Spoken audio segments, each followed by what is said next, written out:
Hello everyone, welcome to the fourth session of KK Teaching Chess. Today we will learn about one of the most basic ways of checkmating the opponent's king. And when you have an advantaged position, you can guarantee to checkmate your opponent. Now, how does this checkmate look like? We have two pieces and we're playing white. We have the white king, white queen, and the opponent only has the black king. Before we look at how this goes, let's look at the checkmate first.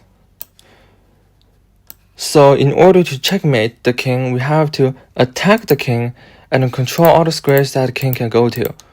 If the king is in the middle, we have to control all of these 9 squares simultaneously, which is pretty hard to do.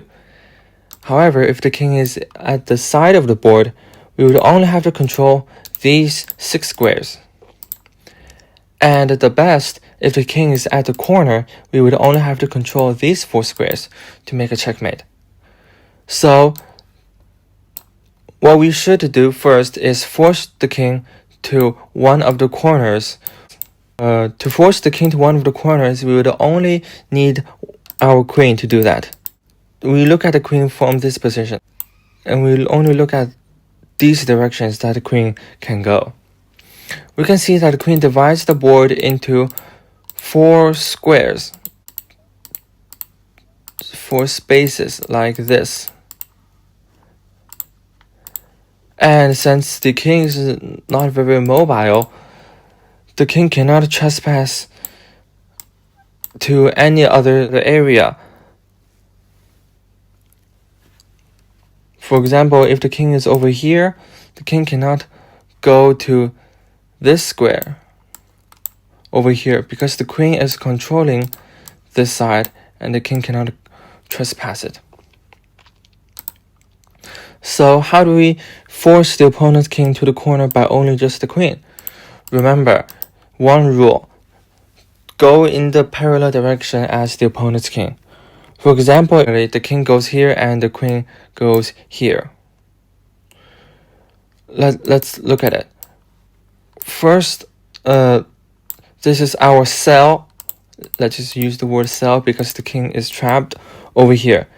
When the king moves in this direction, our queen moves in this direction, and we look at the new cell. We see that previously the king has 3 vertical lines to move. Now the king only has 2, so the cell is not compressed by white. If the king continues to move in this direction, we continue. So the king moves here and the queen moves here. Now we see that the king can only has 1 vertical line to move. Now, if there's a position like this, and your opponent's king continue to move in this direction, we find that our queen cannot move in parallel directions with the opponent's king anymore because we're at the side of the board, of course. So what should we do? Our original plan is to force the king to one of the corners, right? But all of the corners are the same, so we don't really have to force the king to exactly this corner. Now we see that the king is very close to this H1 square, very close to this corner. So why not force it to this corner instead?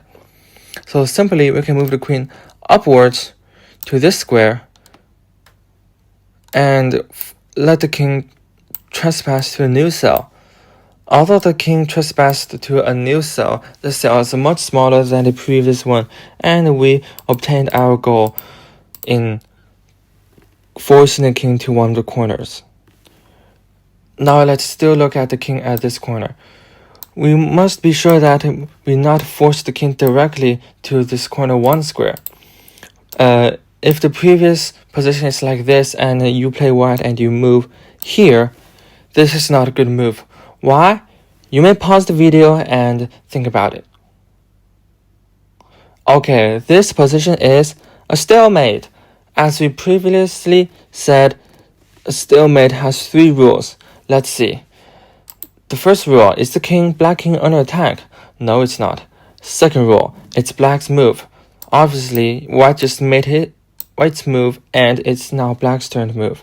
And thirdly, black has no pieces to move. So this is a stalemate, a draw, and this is what that white does not accept.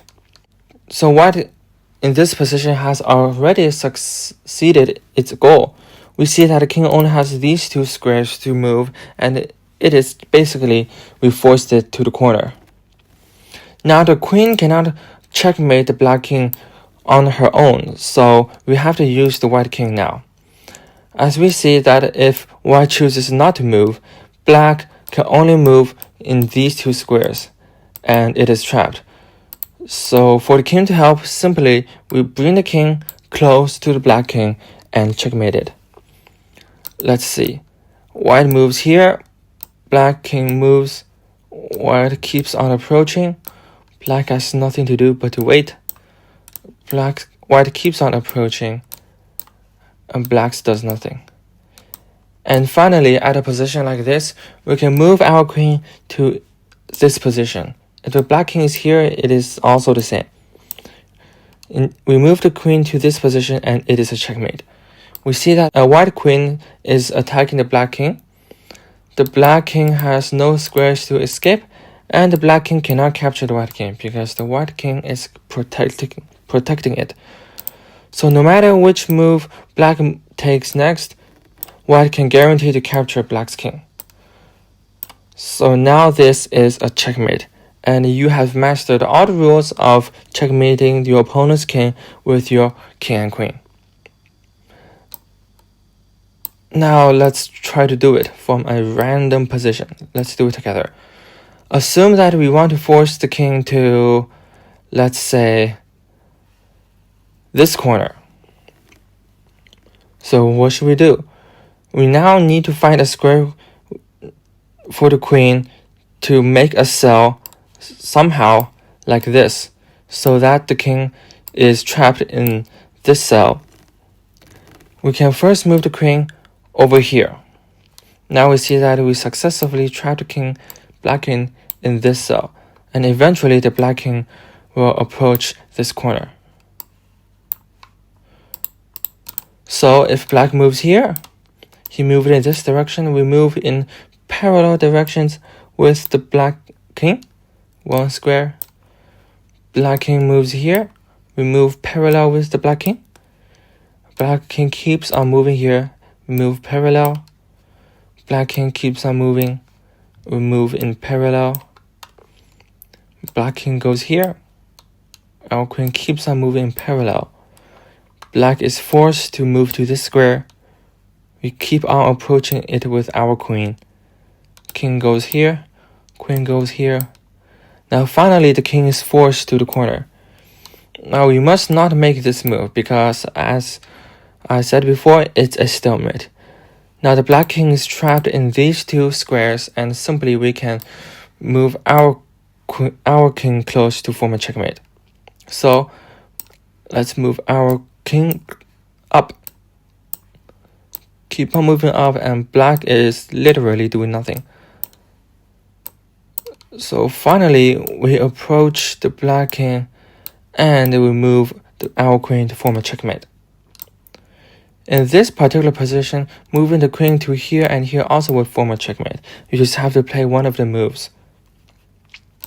Now this is how you checkmate the black king with your single queen.